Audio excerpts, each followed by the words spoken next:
Salam sejahtera Malaysia, terima kasih kerana menonton video-video dalam channel ini. Sebelum kita mula, jangan lupa untuk tekan tombol subscribe, share, like dan komen.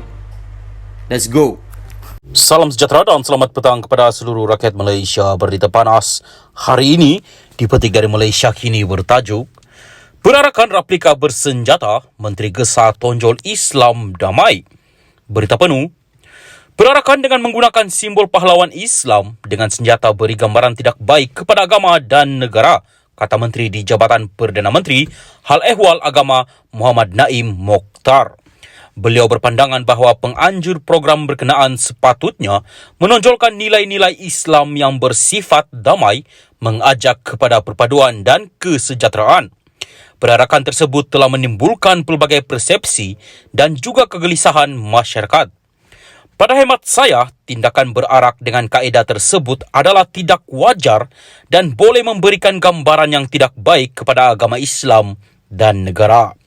Adalah lebih baik penganjur menonjolkan nilai-nilai Islam yang bersifat damai, mengajak kepada perpaduan dan kesejahteraan, katanya pada kenyataan hari ini.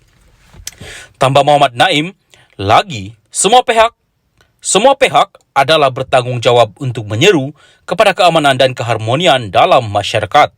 Terdahulu, hari ini media melaporkan penganjur program Himpunan Pemuda Islam Terengganu HIMPIT 2023 bersedia memberi kerjasama untuk siasatan kepada pihak berkuasa berhubung perarakan bersama replika pada pedang, lembing dan perisai. Ketua Pemuda PAS Terengganu Muhammad Harun Esa berkata, walaupun siasatan itu kelihatan tidak logik, namun pihaknya bersedia memberi kenyataan. Program HIMPIT menghimpunkan seluruh jentera pemuda PAS Terengganu diadakan sejak 1991 lagi dan menjadi acara tahunan. Sudah menjadi tradisi 8 pemuda PAS kawasan membawa replika pedang dan lembing serta tema perarakan masing-masing. Ada yang membawa tema sukan, pelantar minyak, Wisma Darul Iman, bahkan ada yang berkuda pada penganjuran HIMPIT kali ini, katanya dalam kenyataan hari ini. Sementara itu, Muhammad Naim berkata, Jabatan Perdana Menteri Hal Ehwal Agama berpendapat perkara itu perlulah diserahkan kepada pihak berkuasa untuk siasatan serta apa-apa tindakan yang berkaitan sekiranya penganjur telah menyalahi peraturan keselamatan negara. Ketua Polis Terengganu, Rohami MD Isa, dalam perkembangan berkaitan berkata pihaknya akan menjalankan siasatan awal bagi mengenal pasti kesalahan yang dilakukan dalam program tersebut sebelum tindakan sewajarnya diambil. Rohaimi berkata pihaknya dimaklumkan mengenai perarakan itu tetapi tidak dimaklumkan tentang perarakan bersama replika senjata. Katanya perarakan itu merupakan salah satu acara dipertandingkan reka cipta bertemakan pakaian, senjata dan warisan Islam. Walaupun pihak polis mengetahui mengenai program tersebut, tetapi tidak dimaklumkan mengenai perarakan membawa replika senjata seperti itu, yang mana telah timbulkan rasa tidak puas hati dan kegusaran di kalangan sesetengah masyarakat, katanya dalam kenyataan hari ini.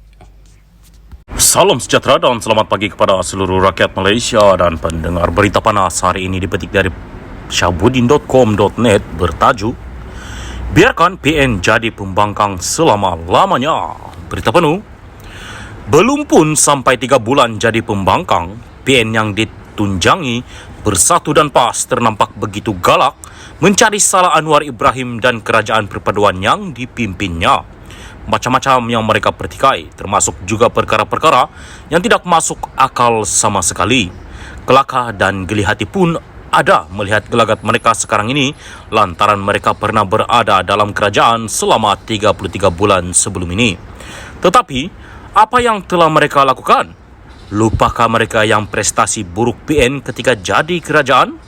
Apa kehebatan yang Mahyadin MD Yassin lakukan selama jadi Perdana Menteri? Selain takut membuka parlimen dan bangga dengan pelaksanaan darurat demi untuk kekal lama berkuasa, Menteri-menteri besar bersatu sendiri, apa peranan mereka yang boleh dibanggakan selama berada dalam kerajaan? Begitu juga dengan PAS, apa sumbangan dan peranan mereka dalam kerajaan sepanjang 33 bulan itu?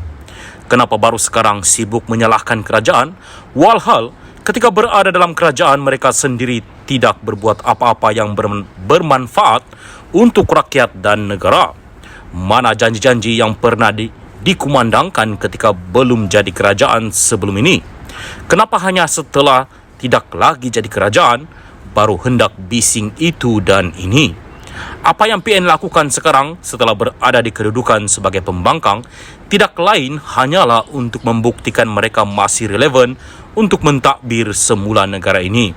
Dalam hal ini, rakyat dan pengundi jangan lupa, PN sudah pun diberi peluang menjadi kerajaan selama 33 bulan walaupun hanya melalui tebuk atap.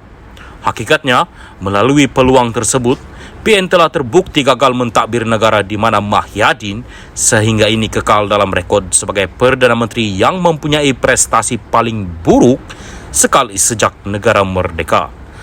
Apakah kita mahu sejarah buruk berulang kembali dengan Mahyadin sekali lagi memegang jawatan Perdana Menteri? Mahukah juga kita melihat muncul kembali duta yang hanya makan gaji buta? Oleh itu, rakyat jangan sesekali terpedaya dengan mainan dan silap mata PN ini. Mereka tidak sesuai dan tidak layak sama sekali jadi kerajaan. Tempo 33 bulan sebelum ini telah membuktikan hakikat itu. Berbanding kerajaan perpaduan yang belum berusia 100 hari ini, rakyat sendiri mula nampak perubahan dan arah tujunya. Contohnya, Anwar memerangi rasuah dan menggalakkan ketirisan dengan bersatu sendiri terpelit dalam siasatan dan pembekuan akaun bank. Ia adalah bukti dan kedurjanaan telah berlaku ketika PN menjadi kerajaan. Selepas ini dipercayai lebih banyak lagi pembongkaran akan didedahkan. Biarkan PN terus bising kerana mereka memang hanya layak dan benar-benar berfungsi ketika jadi pembangkang saja. Ketika jadi kerajaan, mereka diam dan langsung tak berbuat apa-apa. Tetapi mula bising bila jadi pembangkang. Biarlah politik negara ini meraih dan parlimen menjadi macam zoo dengan PN terus kekal jadi pembangkang buat selama-lamanya. Melapat teka 33 bulan tak usah dijemput menjelma semula. Syabuddin Hussein, 16 hari bulan 2, 2023.